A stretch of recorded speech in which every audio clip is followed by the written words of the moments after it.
be back with you. I'm really excited to be here with you today and for us to have our special guest, Paulette Pinheiro, who I'll introduce in just a moment. You are in for a real treat today. I just want to welcome everyone to the Latina Connection. This is a space where we can connect, we can celebrate, and empower our community. And each week I bring on, or I should say bi-weekly, I bring on a different guest. These are incredible leaders, doers, thinkers, dreamers from our community who are making the world a better place and making impact. And what I am so grateful for are these are also individuals that really want to give back to our community. And so I'm grateful for those that give their not just their time and energy, but also share their experiences, their knowledge, and their wisdom and bring it to us. So whether you're a rising professional, an entrepreneur, a creative, this is an opportunity for us to learn and grow from each other. So I just want to say bienvenidos and welcome. Let us know where you're listening in on the chat. Let us know and drop that in. This is supposed to be engaging and interactive, so I encourage you to use the chat not only to connect with us, you can drop your comments and questions in, but I also really want to encourage you to reach out with each other as well. So let us know where you're listening in from, and make sure to connect with each other, because this is also about fostering community. And for those of you that don't know me, I'm Ruby Garcia. I'm a leadership coach and hypnotherapist. I support first-gen Latinas through culturally relevant coaching, hypnosis sessions, and then one of my favorite pastimes is just writing. And so I do a lot of writing here on LinkedIn, as well as have a newsletter called The Alchemy of Latina Leaderships that you can subscribe to too. So if you haven't done that, make sure to do that. So hopefully you're settling in. I see that we have like Phoenix in the house. We've got Boston in the house, Illinois in the house, Lansing, Illinois. Let us know where you're listening in from. Get your cafecito or whatever you're drinking and join us for an exciting conversation here. Remember that this is a place where your voice is heard, your story matters, and together we're building a strong community. So with all that being said, we got Phoenix. Carla's here today. We got Boston representing, Lansing, Illinois. Let's see, we've got San Francisco, San Diego. So today I have with us the unstoppable Paulette Pinheiro. I've known Paulette for a while now, probably about 2 years, I think. Yeah. I'm hoping this is the year we meet in person, though. We've had some virtual coffees, but I've already discussed this with Giovanna, and we're making it happen this year. Yes, this year will happen. So I want to tell you a little bit about Paulette, but I'm going to have her introduce herself too. Paulette is an award-winning social entrepreneur, writer, business coach, and speaker. She is definitely dedicated to empowering Latinas and creating equitable opportunities through her expertise in anti-racist business development, multicultural marketing strategy, and professional branding. Her company is Unstoppable Latina, and where she embodies her commitment to guiding women of color and gender-expansive entrepreneurs in harnessing their strengths, amplifying their voices, and living in purpose. And so today we're talking about the art of public speaking. And I know there are probably many of you that come from different backgrounds in terms of how you might want to use public speaking. Some of you might want to be a professional speaker. Others, maybe it's just about like gaining the confidence to raise your hand in a meeting and, introduce an idea or ask a question, because I know for some of us that can be scary. So we understand that you're at all different levels, but I know that you're going to walk away with lots of information and new things to think about and practical application too. So I'm really excited about that. So we have some others joining in from Wisconsin, Anaheim, California, LA. I don't know why sometimes it doesn't show who it is, but we got Omaha, Nebraska, Wichita. Okay, we're all over the place today. I love this. The Wine and Cheese Man here to support. Yeah. All right. I don't know who that is, but yes. So Paulette, I start every session with just asking you to kind of share a little more about your own story. Tell us who you are, your cultural background, and how did you get to where you are today? Yes, Shout out to Jessica from One and Cheese My podcast. I love her podcast. Yeah. So first of all, I am a recovering perfectionist. I always say like, "Hello, my name is Bolet Pinheiro. I'm a recovering perfectionist." Usually, like we meet on Wednesdays. Uh, I am Boricua, born and raised, and currently live in the warm weather of Massachusetts. Currently live, I call my now home Massachusetts, Springfield, Massachusetts, but I was born in Puerto Rico, raised in Puerto Rico, proud Boricua. And I started my career in the nonprofit space all the way until entrepreneurship. So I have a background in social impact. And when I was in high school, my dream was to be a computer engineer and UX designer. And I ended up studying social work and philosophy. Oh, wow. Yes. Totally different. Yeah. I am actually currently studying to be a UX designer. ¿Cuánto? Like 18 years, 19 years later, I'm finally doing what I wanted to do when I graduated from high school because that thread, that dream never changed, never shifted. But I spent 16 years of my career focused on developing programming, culturally conscious and focused programming in social impact, using my background in human services and strategic planning, and kind of like build a career in business strategy and business development within nonprofits. And a lot of folks, when people would see my resume or when people would talk with me, they would be like, wait, business and nonprofits, like, eso no encaja, right? Like that doesn't match.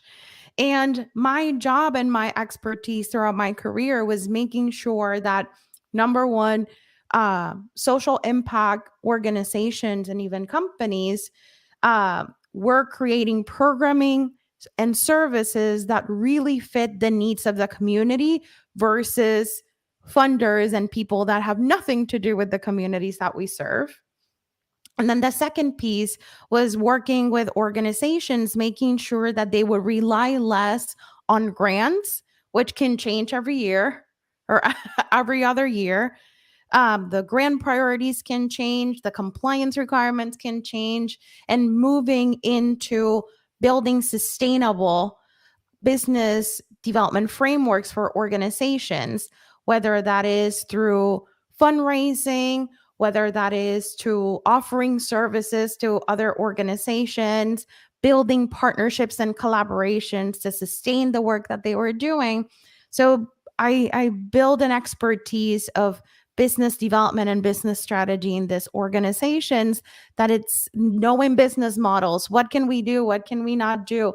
Without sacrificing the impact, actually allowing the organizations to increase their impact because it wasn't a grant, it wasn't a funder telling us what to do. It was really moving to do what communities needed and how communities needed, and measuring impact based on the growth of our communities and empowering our communities versus the issue here is education, fix it, with people that were not part of those communities, nor did want to be part of those communities. So when I transitioned, I had been doing consulting kind of like on the side for a couple of years. And I was like, I want to choose my clients are rather than choosing the employer. I want to choose the projects that I want to work with. I want to bring these skills, so like these large program and budget skills, into the hands of gente like me, of consultants, of small business owners, and transition these tools to my gente. Because at the end of the day, even though I was doing this amazing work, I was usually the only Latina in senior leadership positions. I Right. was the only Latina in the room, or the only woman of color, or the only person whose English wasn't their first language, or the only person who wasn't born and raised. It's usually the Latina and the only person not born and raised in the United States. So it's always been kind of like a mix of experiences and learning, and then being able to build a strong brand behind it, which is why I'm so excited today. We're talking about, you know, public speaking and the importance of building a brand so you're recognized, not just recognized as you are a thought leader, but that you feel comfortable sharing that part of yourself, Yeah, whether it's at work, whether it's in business, whether it's with your friends on brunch, right? Kind of like exactly. honing to that power that you already have. Yeah.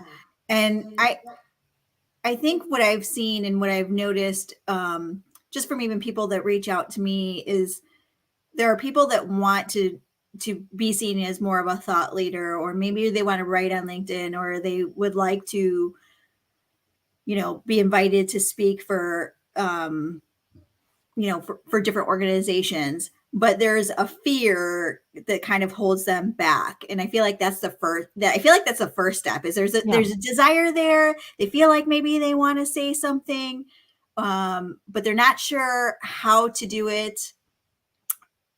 They're not sure how to do it, right? And then there's a fear, that's holding them back. What would you say for those that are dealing with some of those mental struggles, I guess you could say? Hmm. So the first thing is yes, is acknowledging of what's holding you back, right? And some I when I work with clients, I I have like my description for my business. We design impactful brands for tomorrow's industry icons. It's like it's okay if you're not that right now. You will be in the future.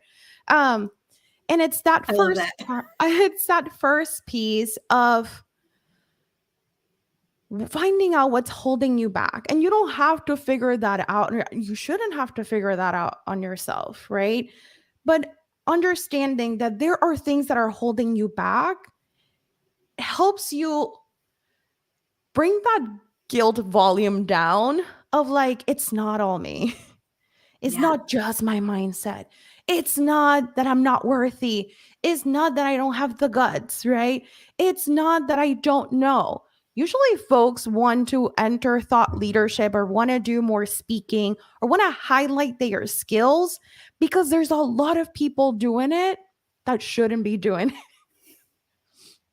And usually, when we're like, coño, like they said this, no, what are we talking about? That shouldn't be, or that is an incomplete story, or you should have go deeper with this, right? So there's this feeling that something in the industry or something in the story is missing. And we have that. But then being able to take a pause and say, why am I not comfortable sharing? And that not everything is my fault. Not everything is in me. I always make sure that when I'm talking about, hey Anthony, used to work with Anthony. Anthony's great. Uh, if I always say the first thing is acknowledging systemic oppression. The first reason why you're holding yourself back from sharing your story, from sharing your skills, from sharing your expertise, sharing your superpoderes is systemic oppression. It is man-made and man, women, gender, right? Like it is built, it is systemic, it exists, and we cannot ignore it, right? It is there for us to feel unworthy of sharing our stories. And I am talking across all intersectionalities, right? Not just I identify as Latina, I am also a mother, but I am also part of the LGBTQ community. I identify as bisexual, queer, right? In all of our intersectionalities, there are systemic challenges that make us that are there and they impact our culture and the way that we were raised for us to not share our stories openly. So that's the first layer. The second layer, and we have to acknowledge that, right? It's not all of our faults. Right. Then the second layer is then the stories we tell ourselves. Yes. The mindset roadblocks that we have of like, but I won't say it is great. I just came from a creative writing class. I'm finished wrapping up my book proposal that I changed like 3 times in the last 2 months. Working on my manuscript. I cannot get prepositions. And Anthony was made me a drawing when we used to work together. I'm like, it's on top of the table or inside. So I'm excited that Anthony's here. If that held me back so many years of like, English is not my first language. I don't have all the beautiful words to write it. Someone else should write it. I will feed into what they should write, right? It's the stories that we tell ourselves that hold us back. I am not worthy. I shouldn't do it. Someone else does it better. Oh, pero aquello hace Canva prettier. And I don't know Canva, or I don't have the colors, or I don't have the logo, or I don't have my speech figure out. I don't have my keynote figure out. Those are stories that we're constantly telling ourselves. And to be able to overcome those stories, to be able to go to the other side where we do things scared, where we do things imperfect, when we do things creatively, when we do things with a mindset that we will pivot and shift, and that is okay. We have to get clear on what those stories are and write them down. I recommend write them down. If you have a therapist, if you have access to a therapist, this is something that you can afford or you have access to, this is something that you're willing to do, I highly recommend that you do it with the help of a therapist. But doing that exercise of writing those roadblocks, those challenges, those lies that we tell ourselves that they might feel that they are true right now, but that we're willing to work to get over them at some point. You don't have to say by today or by tomorrow or by next week. Or all at one time too. You can just start with one of those stories, Yeah. And then work towards breaking up those, beliefs and looking for new evidence and, whatever the process is, therapy, but not to feel like you have to do it all at one time. And I really recommend journaling. Yeah. I have found for myself, just even journaling, sometimes things come out that I didn't even know existed or I hadn't really thought out of until that process of journaling. All of a sudden I'm like, oh wow, I'm having a ha-ha moment here, right? Yeah. And oh, look at that trauma. Let me sparkle some trauma into my beautiful journal. One of the first exercises that I do with my clients, and I work on designing their brand, and that includes their messaging, kind of like the soul of their brand and their website and their digital brand. The first exercise that I do is a life map exercise. Because I'm like, before we move forward, before we get this idea into something that is tangible, we need to understand how you respond to trauma and how do you respond to the challenges, right? When it goes up, how do you respond? When it goes down, how do you respond? And then my Latino gente, damn, every time something happens to us, we just want to get another degree. I just want to get another certification. Hey, are you calling me out, Paulette? I got a divorce. I got a doctorate. I got laid off. I spent $5,000 for a certification. I love that we're highly educated, but it's also okay. So how to prepare, when you're going through a challenge, when you're going through a struggle, we will embed this in your speaking, right? But it helps find kind of your voice and the way that you approach your skill set and your superpoder. It really helps you understand how we react to be able to build a brand voice and messaging that reflects who you are. I'm not saying, no, you're wrong.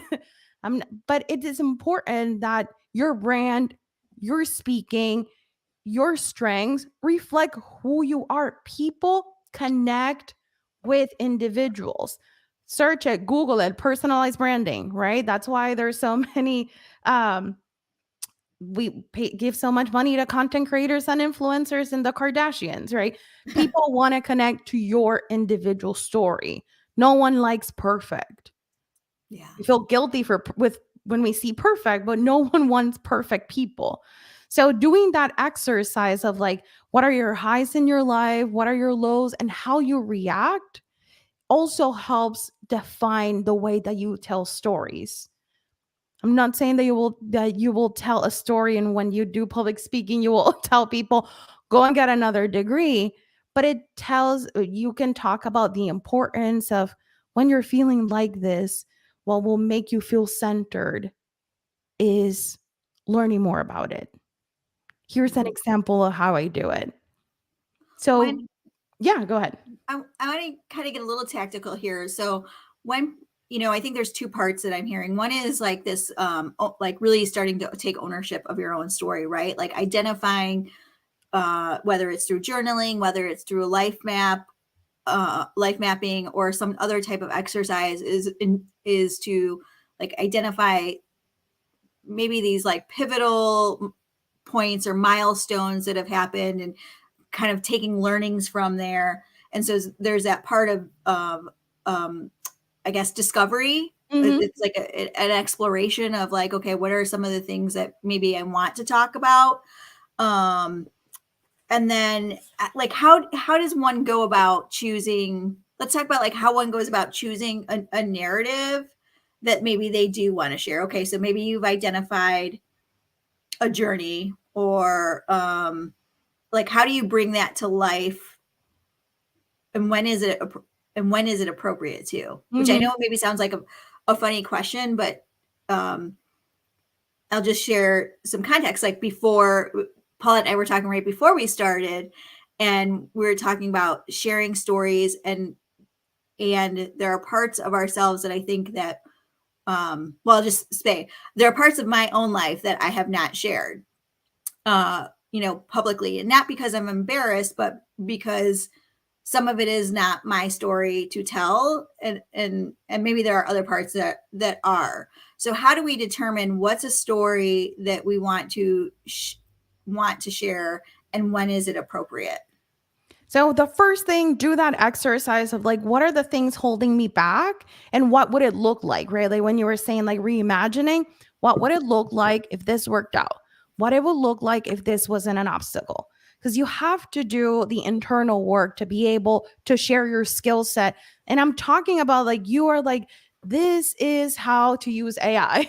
Like it might be technical knowledge that you want to share, but you need to know like what are the roadblocks and how would it look like if everything worked out. Then doing an exercise about because you Can want I to emphasize that really quick? Because I yeah. want to emphasize that, because I think most people think to themselves, oh my gosh, what if I F up? What if I fail? Like, Mhm. what if I look like I don't know what I'm doing? Yeah. Rather And than what thinking it would about, look like if you do. What it yeah, would look like if exactly. you Except rather than and there's that mind shift that has to occur of like, what if it does work out? What if it was messy, but you still made impact? Mhm. Like, what if in the vulnerability of, and sharing your story, like you actually connected with people on a deeper level? Yeah. What if I do a speaking engagement and no one shows up or just one person shows up? What if you connect with one person? Right? What if this is the one person that's going to book you for the next one? So start by doing that exercise of the mindset roadblocks. Then go into identifying things from your life that connect to a story that you want to share. And part of why you should do that, even if you want to talk about very technical skills based things, is that you want to make sure that you connect kind of like the skill set that you learn with a compelling story, something that resonates with the hearts of people. And like you were saying, you don't have to share your whole life. I always tell me like, "Oh, you share so much about your experience as an entrepreneur, as someone with ADHD with chronic illness, you share a lot about your skills. Then I know everything about your life." And I'm like, "If you know 5%, that's a lot." Right? So identify and put them on post-it notes, right? Put it on post-its like, "Ooh, what about this one?" Or when I came through this challenge, this is what I did. This was the dip, right? Like this was the hard thing. And this was my reaction to it. So start writing those down and have them in post-its, have in a Google document, have a collections of very specific points in time in your life like very specific, like that you can transport us there into that day, that minute, that second, and write those down, because you're going to pull examples from that list into your speaking. And then when you think about how do I choose what I want to talk about, I'm going to ask you these 3 questions, and I highly recommend that you write them down. Number 1, if I were to give you $1 million, right? What could you talk for an hour without preparing? I'm like, I got $1 million to pay you. You have 5 minutes to prepare. What could you talk about for an hour without prep in front of an audience? You're going to have a list of things. No prep. I'm going to pay you. Like, come on, $1 million pesos, right? Like, do something. Something good, right? Like, and I'm not talking about work, like something that you're so passionate about, you can talk about it nonstop for 1 hour. My second question is going to be, okay, now that you know a couple of things you can talk, who would be in the audience? Who do you want to be your listener? If you could choose anyone in the world, who would be in the audience? Right? And third, what are the key learnings? What are the takeaways that they will leave with? And if you, after those 3 questions, you're still stuck, ask yourself, what would you do for free if money was no object? What would you do for free every single day if money was no object? And you might be like, well, I'm a I'm a CEO of a company, but I would do gardening. Okay, let's dig deeper. What would you talk about gardening for an hour? Who would be in the audience? What are 3 things that they will learn? Doing that exercise with all of the ideas that come to mind is really going to help you identify what are things that you're passionate about, because people want to hear you when you're passionate about something. What is your point of view? And does it relate to the industry point of view, or is it against the industry point of view? And then the key learnings are, of all the things that you can learn, what are the 3 things that, based on my story, my skills, my culture, my background, my beliefs, my values, I feel that people need to understand? And that's where you personalize it. That's when that list of stories through your life comes in and connects with your audience. So ask yourself those questions. What could I talk about for an hour without prep, nonstop? If I were to pick the audience, and the audience is gonna tell you, are you an expert?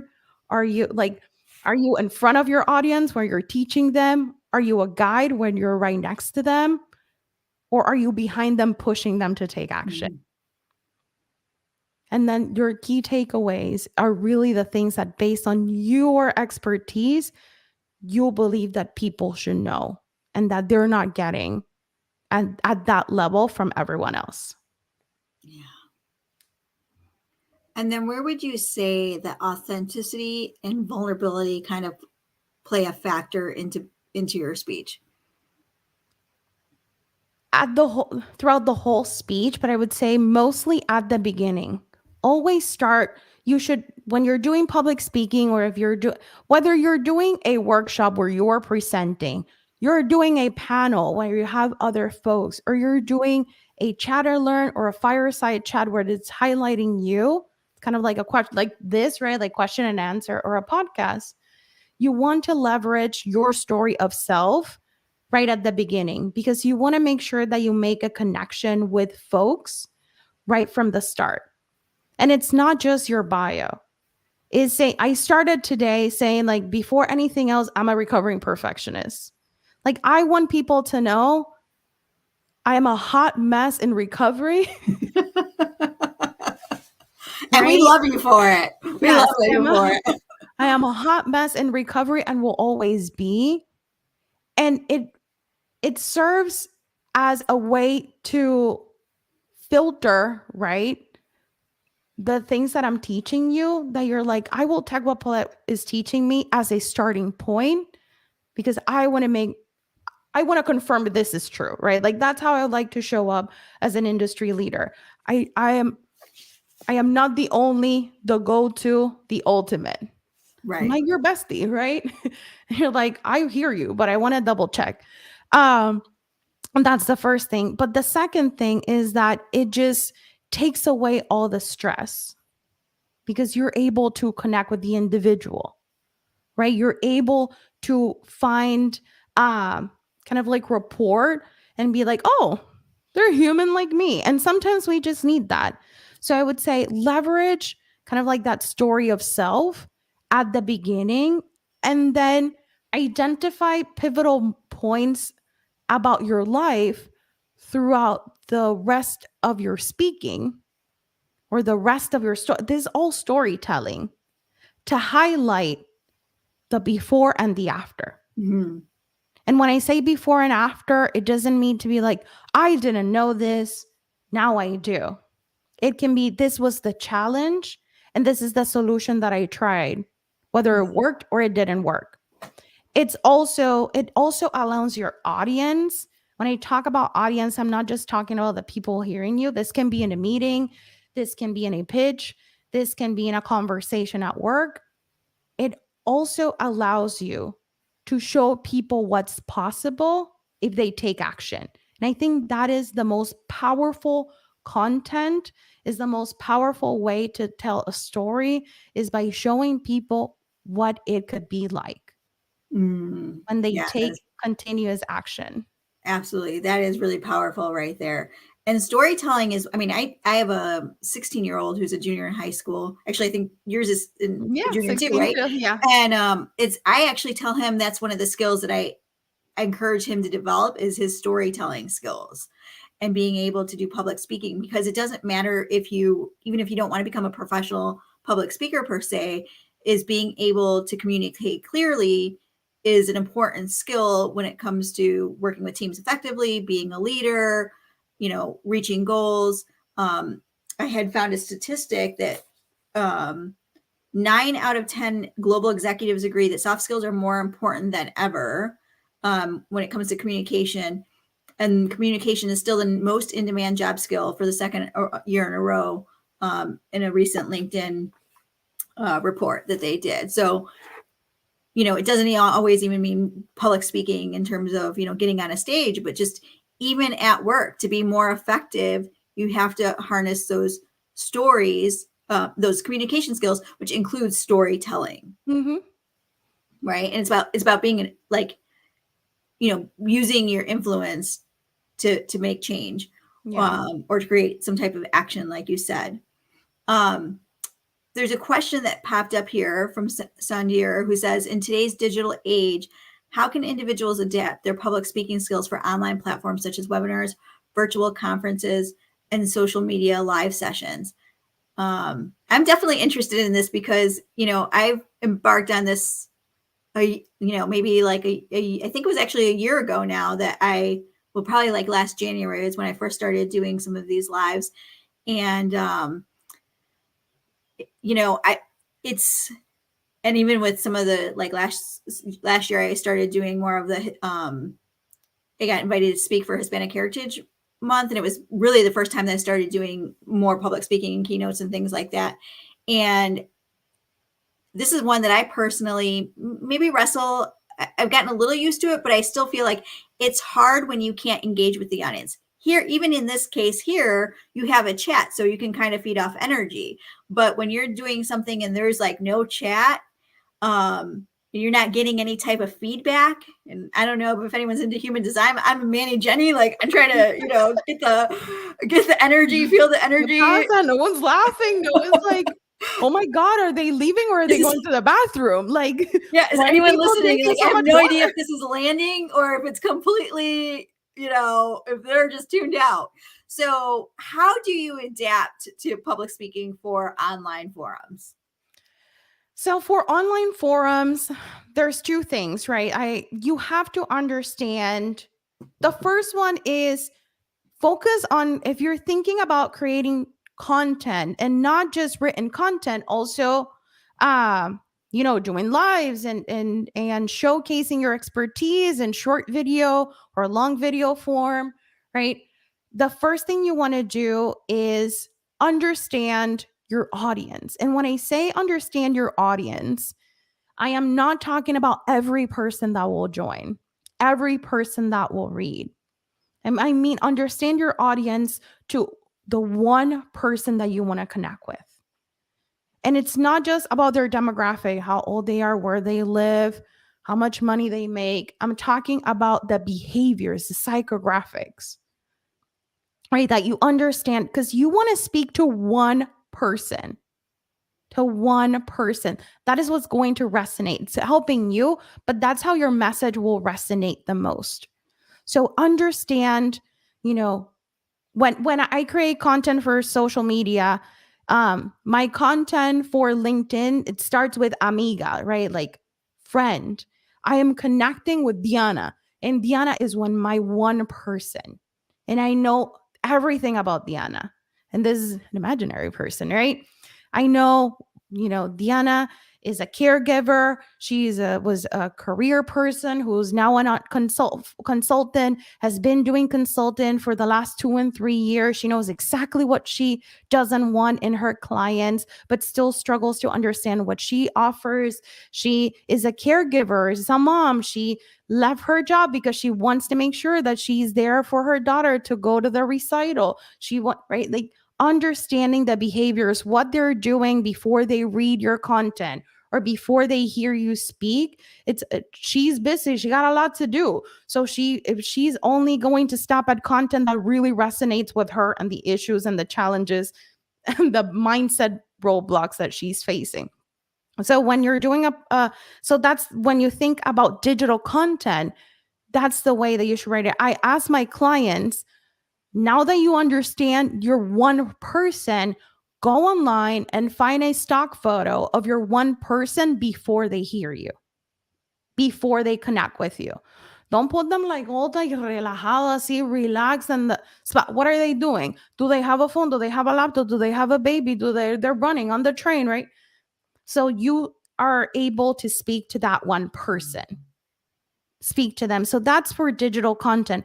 When you're doing a public speaking engagement, when you are going on a meeting and are going to present on a project at work or you're doing a pitch, always ask about the audience. Who's going to be there? What are their interests? What are they really looking for? What are some of the tech takeaways that you've heard they want to take? And you don't have to change your presentation. You don't have to change your right? Your speaking topics. If you have a keynote, you don't have to change all of that, but it's going to help you change what you prioritize first and the way that you connect with folks. It's going to help you add some engaging points to your conversation. Like, can someone define me what you're presenting about the new marketing strategy? Can I have someone define marketing for us? And it was like, we should all know. I just want to make sure that we're level setting and that we all have the same definition, right? You start engaging folks. In a work setting that people are just hearing you, oh, that's great. Do we all agree? Is there something that we want to add? Is there something that we want to take away? Okay, we move forward, right? You need to understand your audience to be able to shift your message so it connects with folks. When I love moderating panels and I love moderating like fireside chats and chat and learns. One of the things that I do when the audience is not engaging and I prepare my the people that I'm interviewing for this, I let them know, hey, just know that this person is sharing their story and being vulnerable. Before we wrap up, they have prepared questions for the audience. Not the audience for them. They have prepared questions for the audience. That's a way to shift how we connect with public, and people will be paying attention. People will se sientan like, the like shift and right. So understanding your audience and then speaking to that one person, that one person that will resonate. Even when you're public speaking to an audience, you're still narrowing down to that one person. To that one person that And part of why I say that it also helps with your style, your voice, your brand voice, and the style of which you speak. But part of why I say that one person to focus on, it's also because it helps you stay laser focused on what you want to teach or what you want to highlight or what stories you want to say. You're not creating something for 100 people or 5 or 10. Focusing on that one person really helps you kind of like calm down and make sure that you're telling stories that will resonate with them. And I will promise you, we are communal beings. You will connect with almost everyone in that room, or everyone seeing your content, or everyone connecting. And you will detract the people that are just not right for you, because Right. you are not going to dim your light to be liked by everyone. So you will attract the right opportunities, the right people for you, and you will detract the ones that just shouldn't be in your Yeah, space. it's like a magnet. You're going to attract Mhm. those that, you want to be in your circle, and you're going to repel the other ones, and that's okay. You know, there's a question here from Andres. He's been chosen as a speaker at a first gen graduation ceremony at his university. Felicidades, congratulations, that's Yes. huge. And his question is, how does he insert his brand while trying to address all these first gen students? So when we think about your brand, Andres, when you think about your brand, there's a couple of things that make your brand, right? There is your brand vision, like in a world, in the perfect world in 10, 15, 20 years, how does my brand fit in that transformation, and how, like, what is my mission to achieve that ideal world, right? So that's kind of like the soul of your brand. Then there is your brand voice, like what are the things that I talk about, and what are the things like my messages, and what are the things that resonate with my audience. Then your brand tone of like the the way that you communicate. So for me, my brand tone is I'm your mejor amiga. Like, tell it like it is. I'm like the amiga, the friend you have on the group chat, and she's gonna be like, "You need to leave that man. No one has We all told need a you friend like that, but that. I will be the one to say it. And I got you, and I love you, and I will do whatever I gotta do for you." Right? That is part of my personality, but it's also my brand voice and tone. Right? I will speak as we speak with friends. That doesn't need to be your brand's tone. Also, think when you're thinking about brand, like you, so your brand is you, but you are not your brand. Your Say it one more business time. might be Say that one you. more time. I know. Um, you your brand is you, but you are not your brand. Your brand is a small part of who you are as a human being. Just like your business, if you have a business or a side hustle, your business might be you, but you are not your business. Right? Like you, it doesn't have to be everything. So when you think about how to speak at the ceremony, how to insert your brand, think about those things, right? Like, what is my brand's vision and mission? What is my brand's voice? And what is the tone, right? And you will be able to bring the Andres Sazon into the speaking that you're going to do at the ceremony. Then that's what you want, right? Like, our brand is our special sazon that comes with our skill set, our strengths, our culture, our backgrounds, our beliefs, our values, nuestro ancestro, abuelita, like everything that we are, everything that makes us unique, our superpoder translates into our brand. So, but focus on what is your voice, what is your tone, and even when thinking about if your audience is first generation students, and you identify as a first generation graduate, showing them what's possible when they inject their own sazon into their careers, into their lives, into their future. I hope that helps, Andres, and congratulations, felicidades. Yeah. And what I'm hearing in that too is just it's really being authentic. And I Mm-hmm. know for myself, there was a way that I thought presentations had to be done, or I had to show up as a speaker. And I'm an introvert. Like, really, I could hide out in my house all day and like not talk to anyone, and I'd be okay. So even to work myself up to even come on a LinkedIn Live where there's one person, like I still have to like get my mind there, right? Like I have to build up to it. Like I have go through a mental process before I join. But I always thought of public speakers as being really super outgoing and charismatic. And I'm like, I'm pretty chill. Like I'm pretty real. I'm pretty chill. I'm an like, introvert. yeah, I'm really an introvert. And I realized quickly that I couldn't try to be something that I was not, because it was going to come off what it's going to come across as fake, right? Like I would really, I got into the being like more performance driven than being authentic, and that actually messed up my game more. Versus just coming and being like, the easygoing kind of chill person that I am. I've been a keynote at many events. I've spoken at like Fortune 500 events with staff, and everyone's all dressed up. I go with my Nikes, with my jeans, a t-shirt, my lavender blazer, and I sit on the back and I hide on the back until it's my moment to speak.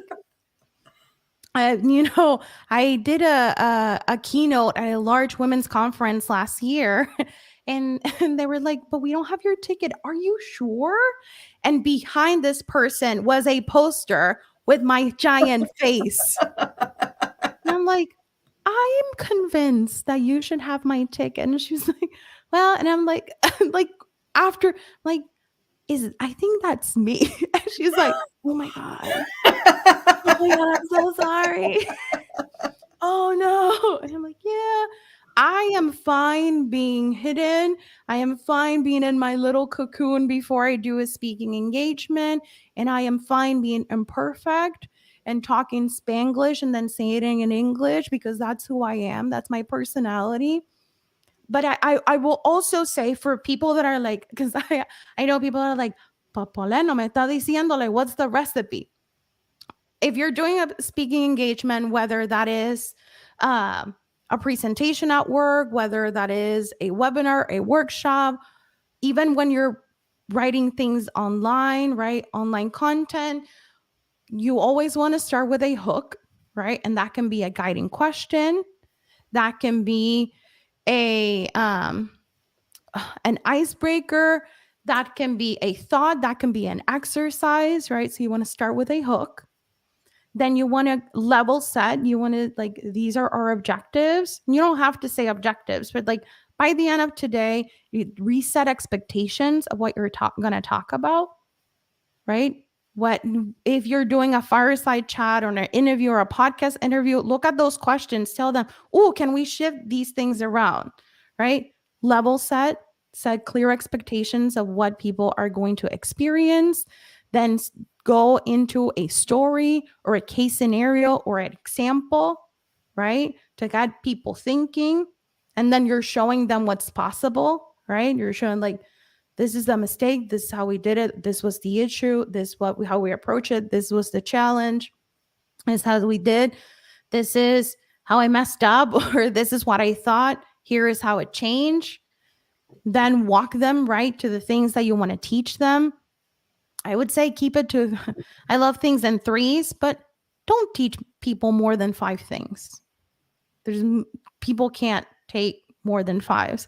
Then engage your audience in being part of the discussion to confirm that they understood or they took something away. It really helps with people that just see the negative in everything. Doing a quick exercise, giving them a scenario, giving them an example for them to think about and share is always helpful. And then wrap up with, like you did at the beginning with the objectives, like here are takeaways. And your takeaways don't have to be you repeating the objectives, but kind of like, here are 3 to 6 things that you could take away from what we talked about today. And then wrap it up with a clear call to action. And I'm not talking about go to my website, right? My career folks, don't feel like you need to go to a website, but it's like, feedback. Think about this tomorrow. I'm going to send you an email, respond, have a clear call to action, something that people should do at that moment, a commitment at that moment that is also going to help with resonating with your message. So always have a clear call to action. And I always say a great call to action is a ridiculously small step. And a ridiculously small step is something that you can do in a minute or less while running from a zombie apocalypse. You cannot update your LinkedIn profile. You cannot write a full report.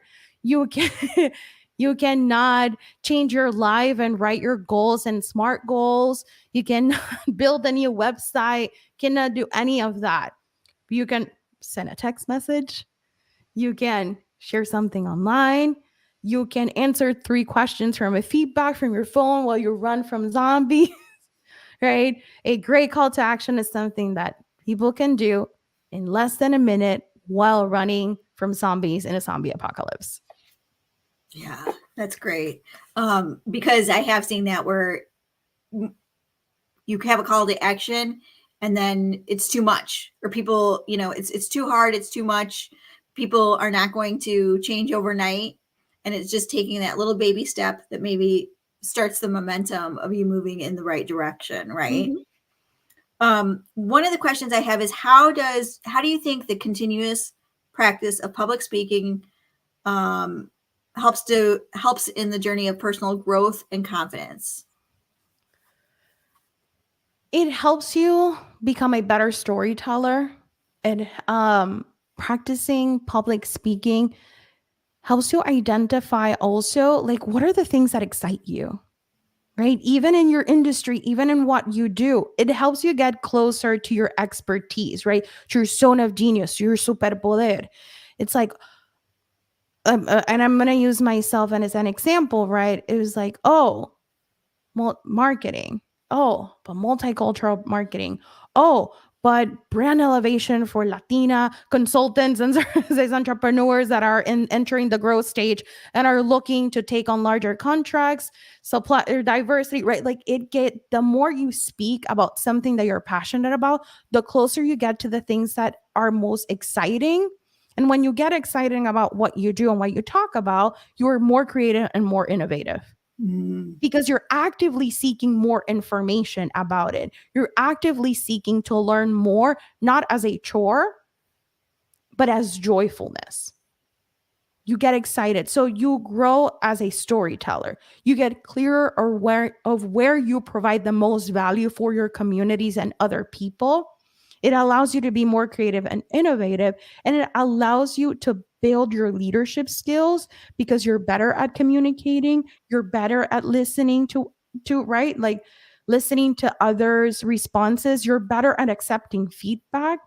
You're more candid with not just how you provide feedback, but you're also more candid on pushing back. It helps you set better boundaries because you know where you show up best and where you don't. So it really helps you as a leader overall, and it helps you as an individual because there's nothing better than stepping into your power and feeling confident about, even if it's one thing, feeling confident about one thing. And you're like, I got this, and I got the research and I know about it. And like, this is my thing. It just builds our confidence in such a way that nothing else would. And it takes practice, and it doesn't have to be at large stages, and it doesn't have to be doing webinars. It can be through writing, it can be blogging, right? It can be doing podcast interviews, it could be speaking more at meetings, it could be saying, hey, I want to present on that project that we did at work. Can I do a quick presentation so I start practicing? It can be doing creative writing. It can be joining a Toastmasters group in your community, right? There's They're all different. great suggestions. Mhm. Great suggestions. And I think what you're getting at is it really is a practice. It is not necessarily an art. It's a practice. You're developing skills, The honing in muscle on that you them, have, that you build, it right? doesn't come. Refining. You don't are not born enlightened with it. It is something that I know I'm definitely still working on. And I've taken some public speaking classes, and I know there are still huge areas of opportunity. But I also know that if I were to look back where I was 1 year ago, that there's been growth, and I have to look at more of the growth rather than just focusing on the gaps. Um, Two other resources I want to call out in addition to what you're saying. Toastmasters is great for sure, but the other ones are The Moth podcast is a great podcast to listen to Ooh. because I don't know if there's any Moth fans here, but I love the Moth, and that was the first time I was introduced to kind of storytelling. But that's a great podcast, and they have live events too. And then there's a group called Fuck Up Nights, and I also highly recommend. There's different chapters within the United States. For those of you that are in the Raleigh area, there's an event coming up March 14th and March 21st. But that is Fuck Up Nights is where professionals and entrepreneurs and creatives get up on stage and they actually talk about their failures and what they learned about it. And I love it for two reasons. One, because it's just some great storytelling, but I also love it because it normalizes failure, right? And it takes away, I think, some of the stigma and shame that we think comes along with failure. So that's another one that I would recommend in terms of where to look to for the kind of practicing that storytelling or observing what good storytelling looks like. I need these Fuck Up Nights because I do this on my own every day. So yeah, I was like, want to join me. I actually put my name in and I told Cody, who runs Fuck Up Nights Raleigh, I was like, I want to do this. I want to tell my story. So I'm hoping that will be this fall. I know we're at the end of our time here, but one last question I want to ask you. Well, two last questions. What's one piece of advice that you would give someone who wants to practice more public speaking or storytelling? And then my second question is, where can people find you if they want to learn more about you and what you do? Yes. So I'm going to give you a ridiculously small step, right? For today. So I told you ridiculously small step, less than a minute. And you can do it while running for a zombie apocalypse. So I'm going to invite you to go to my website, unstoppablelatina.com/learn, unstoppablelatina.com/learn. And you're going to download the ultimate guide to growing your brand. That's it. We'll go directly to unstoppablelatina.com/learn. And it's also in my homepage, so unstoppablelatina.com. Go to the bottom too. It's the ultimate guide to growing your brand. Why I want you to download it is because I walk you through exercises to tell your story and find your one person. It's called your fuck yeah client. Yeah, I love that.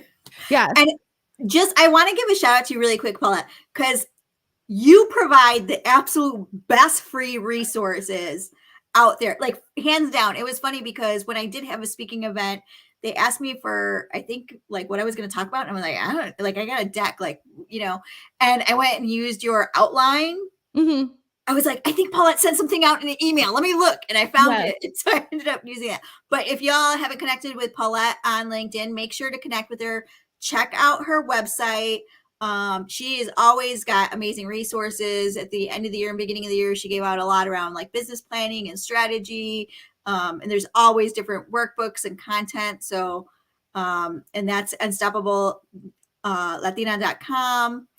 Yeah, and if you go /learn or /learning tools, you go to the learning page and there's a bunch of free things. But part of why I recommend that you download the ultimate guide to your stubble brand is because I walk you through exercises of how to write your origin story, how to write your one sentence pitch, and how to describe your fuck yeah client, right? Like your one person, your right audience.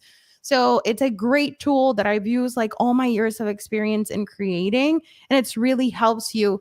Like when we're talking at the beginning of like doing your life map and finding, right, like what are the things that you want to share? I write all of that. I navigate that with you on that guide. So I highly recommend that you go to the website and download it because it has that guide has a bunch of exercises to help you not just get clearer with your brand, but also with your story, with your pitch. It helps you write it all down. And I give you like some recetas and examples of how that looks in the wild too.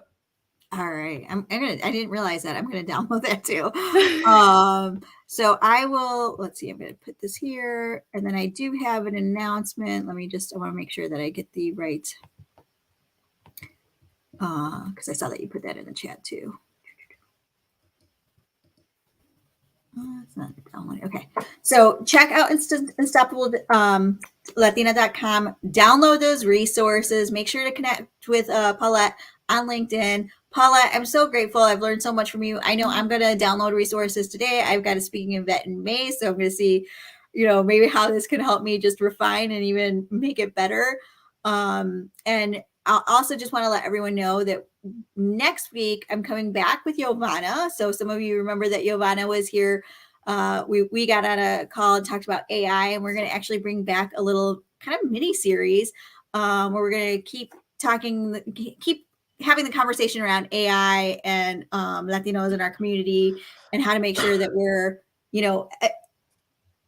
in the conversation, right? Yeah. And so I just want to invite you to that. That'll be next week, and I'll be sending out an event invitation. And then the following week, I have Gigi, the first gen mentor, coming to talk with us about her new book. So if Yes, I have her 3 book, of Gigi's books, like, espérate, por allá arriba, mira. They're right there, 3 of them. I was an early reader. It's a great book. Yes, exactly. So if you haven't, so I'm giving you a heads up. If you haven't gone out and bought her book, go out and check out your local bookstores, or Amazon, or wherever you get your books. Bookshop. Her book. We have Epilogue if you're in the Chapel Hill area, which is a Latino-owned bookstore. But get that book, read it, and then she'll be back. Or she'll be with us on the 20th, and you'll be able to ask questions too. So, Paulette, thank you again. Everyone, thank you for joining us. I appreciate you guys. I want you to know that your story matters. So go ahead and, do it scared. Like, just be, Yes. my mug says courage today. And so I want to just encourage you to have some courage and share your story. And maybe it's not on a big platform, but maybe it's just with the one person that needs to hear what you have to say. And there's Do no it one scared, do it crying. It's okay if you do it crying too. Yeah. I do it crying all the time. Yeah, absolutely. So Paulette, thank you so much. And everyone, thanks for Thank joining, and we'll you. see you next week.